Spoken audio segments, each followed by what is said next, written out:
Les amis, bienvenue dans Parole de coach. Aujourd'hui, on accueille David, David l'homme nouveau, comme il l'a inscrit ici en bas de son écran. David Lemel, qui est un spécialiste de l'accompagnement des hommes. Tu vas nous en parler, David. Et Ouais, ici, dans Parole de coach, on reprend un format interview que j'avais pas fait depuis longtemps. Et ça me fait très plaisir aujourd'hui de t'accueillir, David. David, est-ce que tu peux te présenter à nous? très bien. Oui, je me présente donc David Lemel. Je suis à Nantes. J'ai 48 ans et donc en termes d'activité, j'accompagne les hommes de plus de 40 ans, post-rupture, divorcés ou séparés, à se reconnecter à soi, aux autres aux rencontres avec les femmes. Et donc je les suis dans ce parcours de reconstruction et de reconnexion. Magnifique. Et première question, qu'est-ce qui t'a amené au coaching, à l'accompagnement, vraiment au début de l'histoire, avant de te spécialiser dans les hommes? Ouais.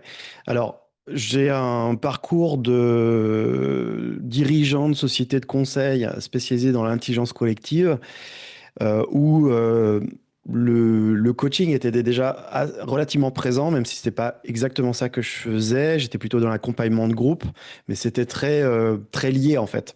Hmm. Ensuite, parcours de vie, séparation à plus de 40 ans, plusieurs séparations.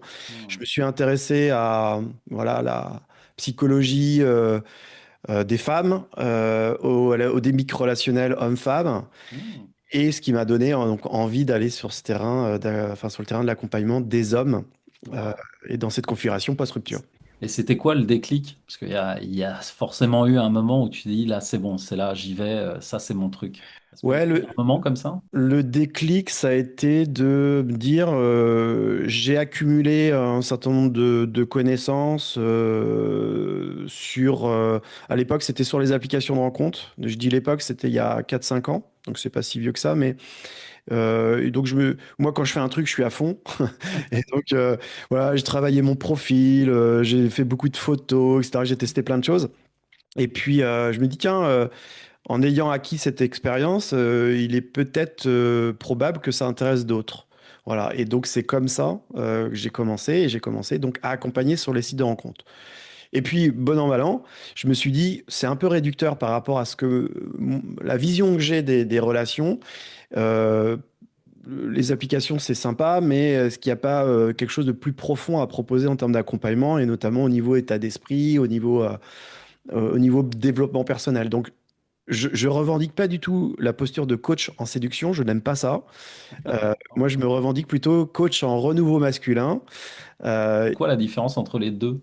Bah, je suis convaincu que entre guillemets, le succès qu'on peut avoir avec les femmes pour les hommes passe d'abord non pas par des techniques ou des petites astuces comme beaucoup d'hommes recherchent malheureusement, mais par un vrai développement personnel ou une transformation personnelle, ce qui est souvent le cas après une rupture. Hmm. Voilà, un Donc, moment un peu privilégié.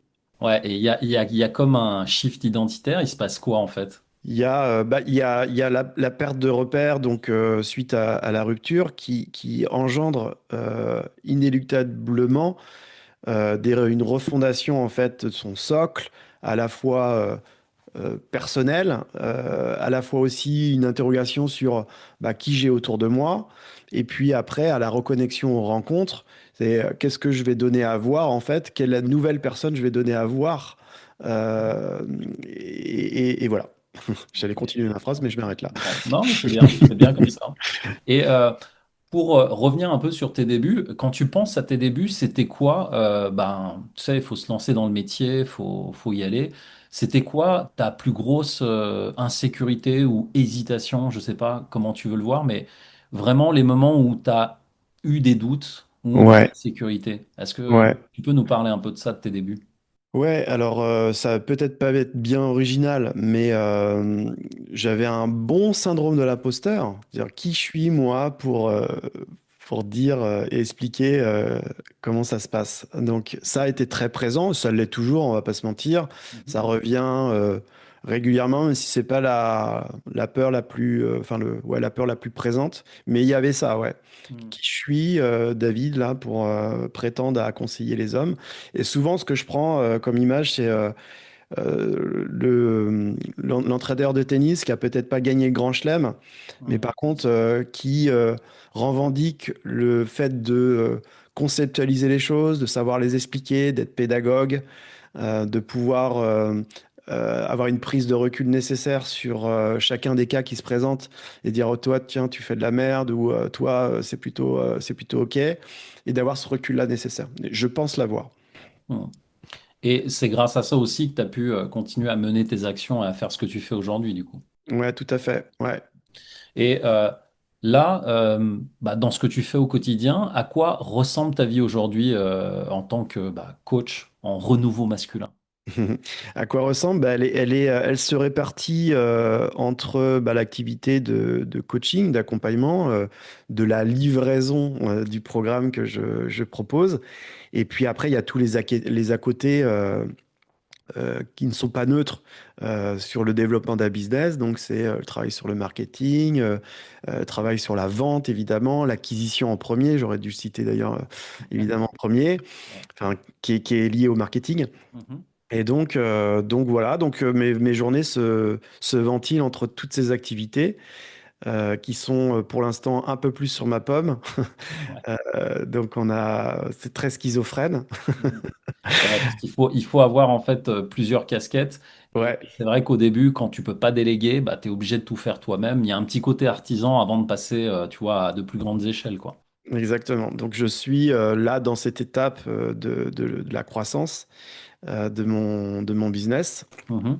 avec évidemment cette activité de coaching qui est un peu enfin, parfois la bouffée d'air, de respiration dans les autres activités qui sont parfois, et ça évidemment je le sais, qui sont parfois un peu moins cool pour moi, où j'ai un peu moins d'appétence. Et comment tu fais justement bah, sur ces choses-là où tu as moins d'appétence pour continuer à le faire?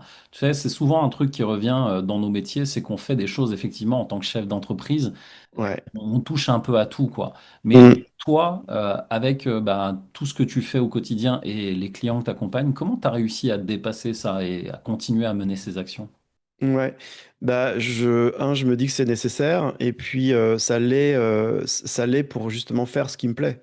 Hmm. Donc si le marketing me plaît pas, bon, ce qui n'est pas le cas, je vais citer la vente par exemple, qui Ouais. me plaît un peu moins en Et la vrai. vente. Ouais, Je crois que je suis pas un cas isolé.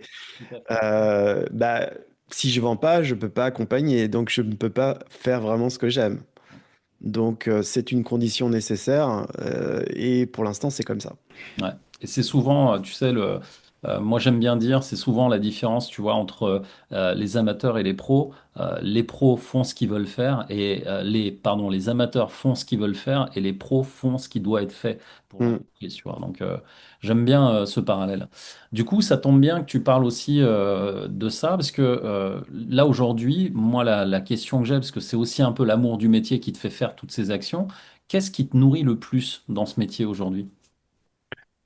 Ah, c'est tout simplement les résultats de recevoir un message WhatsApp en disant j'ai rencontré quelqu'un et ça se passe super bien et je te remercie. Donc c'est simplement un mot, c'est simplement un merci. Ouais, c'est toutes ces petites choses qui, pris indépendamment des autres, les unes des autres, sont peut-être pas extraordinaires, mais cumulées représentent un truc, ce que j'appelle des vitamines mentales. Ah, ça j'aime bien. Voilà. Vitamine mentale. Ouais. Et ça ramène de la joie, ça fait quoi à l'intérieur?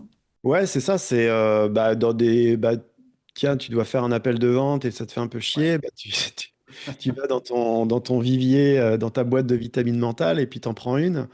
Et donc, ouais, j'aime bien me rappeler de ça, ouais. Hmm. Trop cool. Je vais le garder celui-là, la vitamine mentale. Ouais. Du coup, quand tu as commencé ce métier, il y a forcément eu aussi peut-être des gens bah, qui t'ont vu de ton entourage, qui ont peut-être eu des remarques. Qu'est-ce que ton entourage comprend mal aujourd'hui sur ton métier? Ouais, alors ça a évolué, ça. Hmm. Ça a évolué. Au départ, alors en plus au regard de ce que je fais, c'est-à-dire, et puis tu as le regard féminin, le regard masculin. Hmm. Alors, Euh, et ça a évolué pour arriver sur un truc qui est je vais aller voir ton compte Insta pour savoir pour voir ce que tu fais, etc.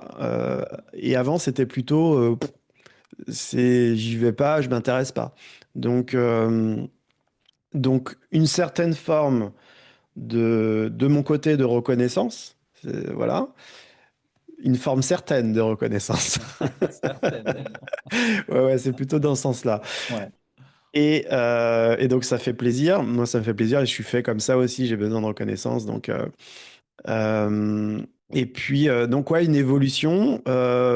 Pas, donc, et donc ça va avec du jugement a priori et puis a posteriori beaucoup moins parce que effectivement c'est quelque chose qui est voilà, qui ressemble à un truc avec des gens qui me suivent, avec campagne, avec de l'argent qui rentre. Donc là où peut-être j'étais pas pris au sérieux, on me prend un peu plus au sérieux. Hmm. Et donc on va voir ce que je fais. Qu'est-ce qui, selon toi, a fait shifter ça dans leur tête?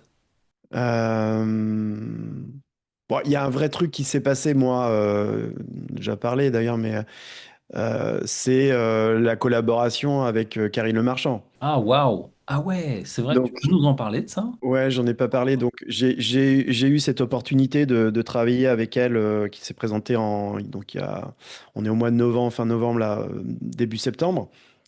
Et donc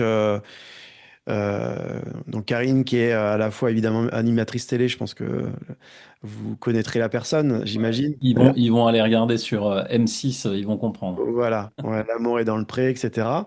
Bon, il se trouve elle a créé un club de rencontres qui est une agence matrimoniale mais 2.0. Alors, je fais le parallèle, même si c'est pas forcément heureux parce que ça se veut beaucoup plus, euh, on va dire, à jour par rapport à une agence matrimoniale qui est peut-être un peu poussiéreuse dans son image. Hmm. Et une réelle contre-proposition aux applications de rencontres qui sont aujourd'hui, euh, alors pas délaissées, mais où il y a une fatigue par rapport aux applications de rencontres. Donc elle propose cette alternative-là. Et dans ce business-là qu'elle a créé, il y a une équipe évidemment dont je fais partie et je suis un des coachs officiels pour les hommes dans cette équipe-là. Et j'anime aussi des rencontres entre célibataires. Et puis il y a d'autres projets qui arrivent. Et donc, pour en venir à la question initiale, c'est vrai que quand tu commences à dire que tu travailles avec elle, Hmm. c'est aussi gage de ah tiens oui ok. Hmm. Et Ouais. donc je vois apparaître, tu sais, dans mes stories des personnes de plus ou moins proches de moi ou plus ou moins lointaines qui viennent, qui apparaissent. Et ah tiens on va les voir, etc., etc. Voilà. Ouais. C'est souvent ça en fait, c'est que les gens ne voient pas tout le chemin que tu as fait, tout ce que tu as enduré pour en arriver là, mais Mm. ils réapparaissent en fait quand tu commences à avoir un peu de fame, un peu de succès, quoi. Exactement, exactement. C'est dingue. Et c'est pas pour me déplaire. Bah écoute, tant mieux, tant mieux. Si c'est cool pour toi en plus, tant mieux. Dernière question, si tu pouvais aujourd'hui te parler, en fait, parler au toi de avant d'avoir lancé tout ça, tout ce business, euh, tu lui dirais quoi? Je lui dirais, vas-y, lance-toi. Le chemin n'est pas facile ou ne sera pas facile. Euh, et peut-être un peu plus difficile que ce que tu pensais. Mais ça fait partie du jeu. Ça fait partie évidemment de la création d'un business, d'accompagnement. Mais vas-y. Hmm. Et lâche pas. Ne lâche pas. S'il y a bien un truc qu'on apprend en cours de route, c'est ça. Ouais, ouais. Rien lâcher. Eh bien, écoute, Ouais. David, merci beaucoup. Merci d'avoir pris ce temps de nous avoir vraiment parlé de ton métier. Et est-ce que pour toi, actuellement, il y a une actualité du moment? Est-ce que, autre que Karine Le Marchand, je veux dire? Ouais, alors bon, mon actualité, c'est la proposition d'accompagnement pour les hommes, donc plus de 40 ans, séparés ou divorcés post-rupture, à reconnecter aux rencontres. Donc, on peut me voir sur Instagram, donc l'homme nouveau du bas com. Et on Et mettra puis, évidemment tous les liens autour de la vidéo. voilà, bah merci. Et puis voilà, j'ai pas d'activité là à chaud, D'accord. hormis ce que je fais avec Karine. mais sur mon activité en propre, publication de contenu très régulière sur Instagram. Donc voilà. Magnifique et beaucoup de valeur parce que je suis allé voir ce que tu faisais et beaucoup, beaucoup de valeur et je pense que ça peut aider vraiment beaucoup d'hommes qui sont dans cette situation. Donc, merci beaucoup, David. Merci Mehmet. Merci à toi. Les amis, on se retrouve dans un prochain épisode de Parole de coach. À très vite.